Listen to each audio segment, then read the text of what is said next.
नमस्कार मंडळी, कशा आहात तुम्ही सर्वजण? आम्ही इथे एकदम मजेत आहोत आणि आज आहे संडे, तर आज रविवार आहे आणि गाऊ गेली कराटे क्लासला, तर तिला आणायला आम्ही निघालोत आणि आमचं आवरलेलं आहे सगळं. आता 11 वाजायला आले जवळजवळ. उशिरा ब्लॉग स्टार्ट केला कारण उशिरा उठलो. राघवचं आवरत होतं, राघव रडत होता आज खूप, रात्रभर खूप रडत होता. सो त्यामुळे मग त्यामध्ये म्हटलं आज उशिराच ब्लॉग स्टार्ट करेल. आणि आता शांत झालाय तो छान, तर त्याला म्हटलं फिरायला घेऊन जावं गावला आणण्यासाठी, नाहीतर माझे मिस्टर सोडून आले होते, तर आम्ही आता चाललो आणण्यासाठी. तर आज मॅच होती इंडिया पाकिस्तान आणि माझ्या मिस्टरांना जर्सी हवी होती इंडियाची, परंतु त्यांना काही भेटली नाही. तर गावला घेऊन येताना आम्ही इथे शोधत होतो एखाद्या शॉपमध्ये आम्हाला जर्सी भेटते की काय, परंतु भेटली नाही. तर मग आम्ही गेलो इथे भाजी मार्केटमध्ये भाजी घ्यायला.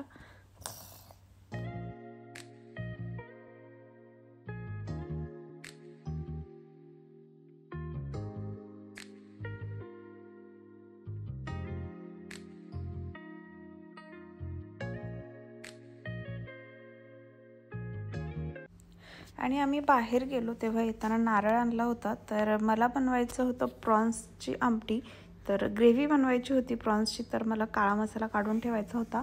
म्हटलं एक नारळ फोडावा आणि भरपूर सारा काळा मसाला एकदाच काढून ठेवावा, जो की मला आठवडाभर पुरेल. टेन्शन नाही सारखं सारखं काळा मसाला काढायचं. त्यामुळे मग मी एक अख्खा नारळ फोडून घेतला, त्यातलं पाणी काढून घेतलं. राघव सध्या नारळ पाणी खूप म्हणजे आवडीने पितो, सो म्हटलं राघवला नारळ पाणी देईल मी.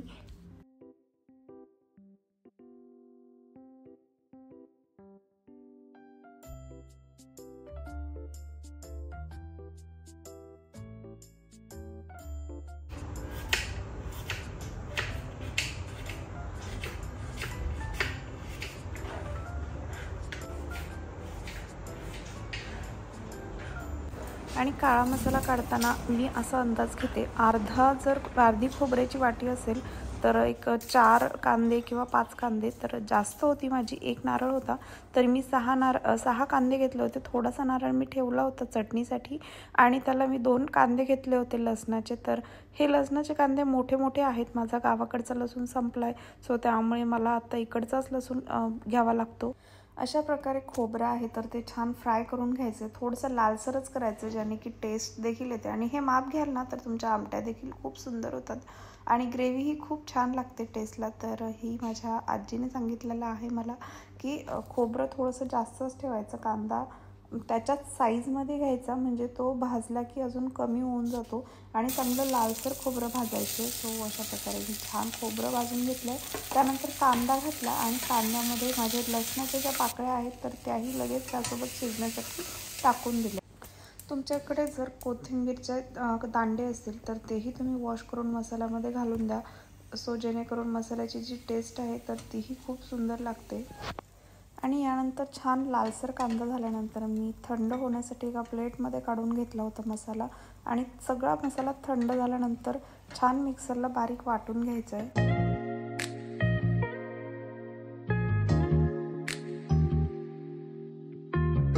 आणि सगळ्यात महत्त्वाचं म्हणजे जेव्हाही तुम्ही मसाला वाटून घेतात तर तेव्हा पहिल्यांदा खोबरं छान बारीक करून घ्यायचं आहे. आणि जर तुम्ही कांदा आणि खोबरं एकत्र बारीक केलं तर तुमच्या कांद्यामुळे खोबरं बारीक होणार नाही. आणि अशा प्रकारे छान मिक्सरला पाणी घालून बारीक करायचं, सो जेणेकरून एकदम पेस्ट तयार होईल.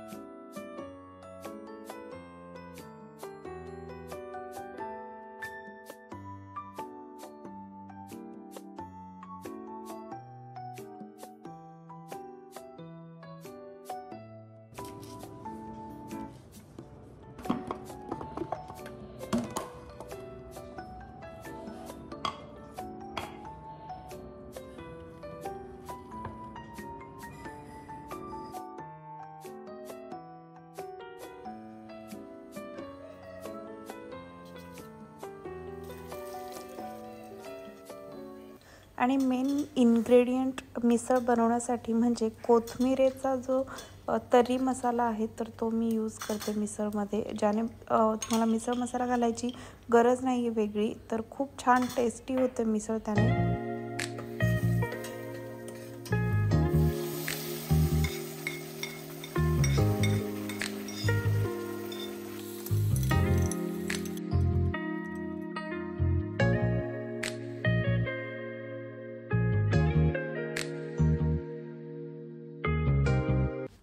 त्यानंतर रोस्ट केलेले जे शेंगदाणे आहेत तर 2 मूठ घेतले होते मी आणि ते एकदम मिक्सरला असे जाडसर म्हणजे मिक्सरला जाडसर बारीक करूनच घालायचे त्याच्यामध्ये, त्याने अजून टेस्टी होते मिसळ. आणि चवीनुसार मीठ घालून घ्यायचं आहे. आणि इथे पावाच्या लाद्या आम्ही आणल्या होत्या, परंतु मी पाव खाणार नव्हते, मी भाकरी बनवली होती माझ्यासाठी नाचणीची. आणि इथे छान मंद गॅसवरती मी शिजून दिली थोडा वेळ, तर अशा प्रकारे तरी आली आहे, पाहू शकता तुम्ही मिसळला. सांग पटकन, सांग मला कधी झाली. एक नंबर. लिंबू पण लावायचंय. बरं. नमस्कार मंडळी, तर आताच आमचं जेवण वगैरे झालं आणि जेवणामध्ये मिसळपाव होता आज. तर जेवण वगैरे झाल्यानंतर भांडे वगैरे मी वॉश केलेत, सगळं आवरले आता. आणि आज मॅच आहे तर मॅचही मधनं बघायचे काम चालू आहे माझ्या मिस्टरांचं. आणि राघव त्यांच्याजवळच आहे, तर मी आता जरा वेळ झोपते कारण थकल्यासारखं झालंय. तर संध्याकाळचा काही प्लॅन नाही कारण संध्याकाळी मॅच आहे आज, सो त्यामुळे नो प्लॅन. रात्री चालेल, रात्रभर म्हणजे 10-11 वाजेपर्यंत चालेल मे बी. तर थोडीशी झोप काढल्यानंतर मी इथे वॉशिंग मशीनमध्ये माझी बेडशीट लावली होती मोठ्या बेडची, तर ती बाहेर नेऊन टाकत होते, सो जेणेकरून ती संध्याकाळी रात्री झोपेपर्यंत सुकेल. आणि आम्हाला हीच बेडशीट खूप आवडते कारण खूप सॉफ्ट आहे, अजिबात थंडी वगैरे वाजत नाही या बेडशीटने. त्यामुळे मग मी शक्यतो वॉश करून पुन्हा टाकते. तर ही बेडशीट आहे तर ही खूप छान क्वालिटीची आहे, त्यामुळे ती लगेच सुकते देखील आणि जरा जाडसर आहे तरी देखील खूप छान सुकते. आणि नेहमीप्रमाणे संध्याकाळची वेळ होती तर म्हटलं चहा ठेवावा आणि चहा ठेवता ठेवता घरातलाच म्हणजे किचनमधला जो पसारा आहे तर तो आवरून घ्यावा.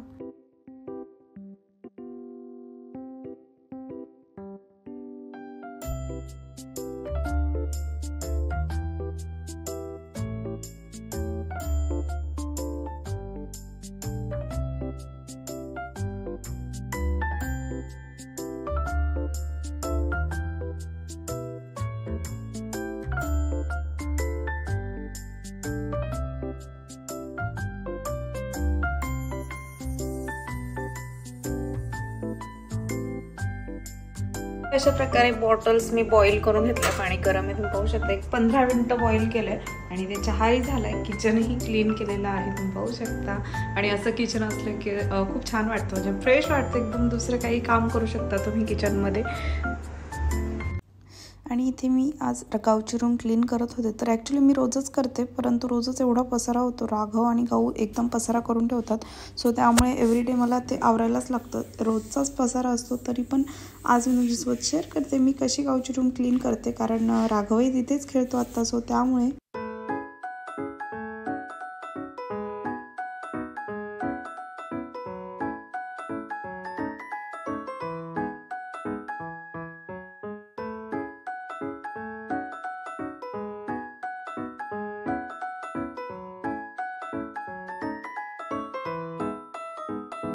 आणि मला इथे क्लिनिंग करताना पाहून गाऊ देखील आली होती आणि मला क्लिनिंग करू लागत होती, थोडी का होईना मदत करत होती. सो आपण आपल्या मुलांना क्लिनिंग वगैरे शिकवलं पाहिजे, सो जेणेकरून त्यांना मोठं होऊन पुढे क्लिनिंगची आवड निर्माण होईल.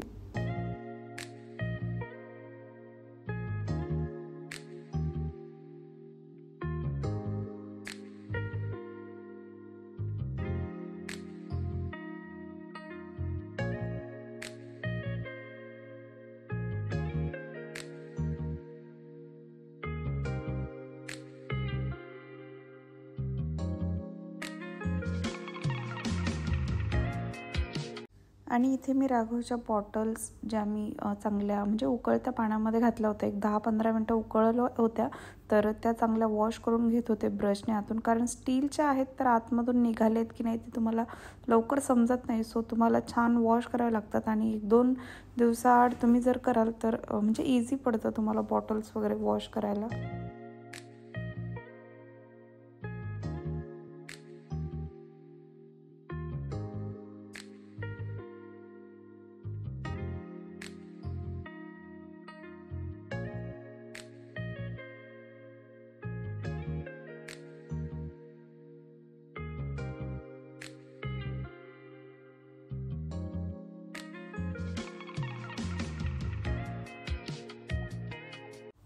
आणि इथे मी मिऱ्या निवडत होते, कारण माझे सगळे सौदे मसाले एकत्र होते तर मला वेगळे वेगळे काढायचे होते. मला भाजायच्या होत्या मिऱ्या आणि त्यांची पावडर बनवायची होती.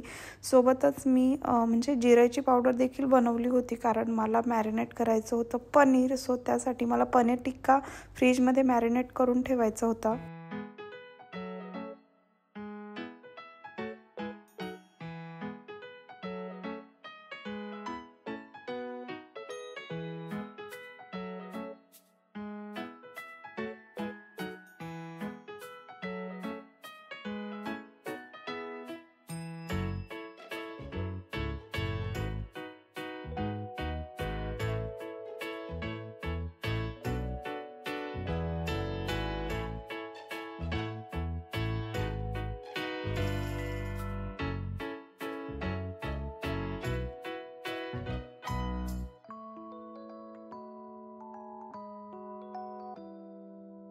आणि इथे पनीर टिक्का मॅरिनेट करण्यासाठी मी 3 चमचे दही घेतले, त्याच्यामध्ये 1 चमचा मिऱ्याची पावडर, 1 चमचा जिऱ्याची पावडर, त्यानंतर मी त्याच्यामध्ये थोडीशी धना पावडर घातली, थोडासा चाट मसाला घातला म्हणजे 1-1 चमचा, आणि चवीनुसार मीठ घातलं. कलर येण्यासाठी लाल मिरची पावडर टाकली, काश्मीरी रेड चिली पावडर, आणि त्याच्यामध्ये थोडंसं त्यामध्ये आपलं चण्याचं जे पीठ असतं तर ते तुम्ही रोस्ट करून टाकू शकता, किंवा रोस्टेड चण्याची जी पावडर असते तर तीही घालू शकता.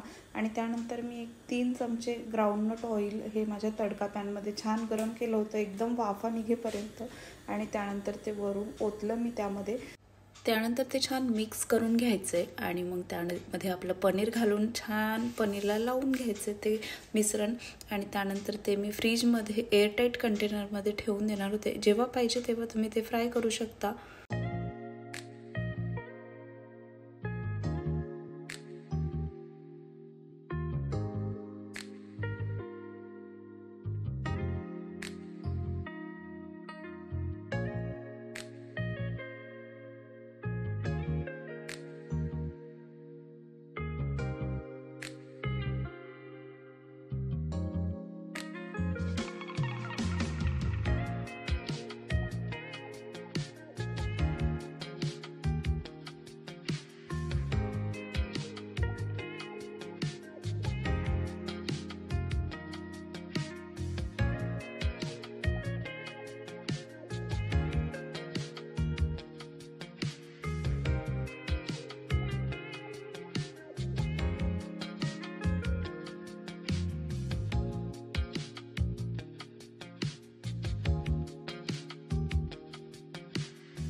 हॅलो, आणि मॅच झालेली आहे, इंडिया जिंकलेली आहे नेहमीप्रमाणे.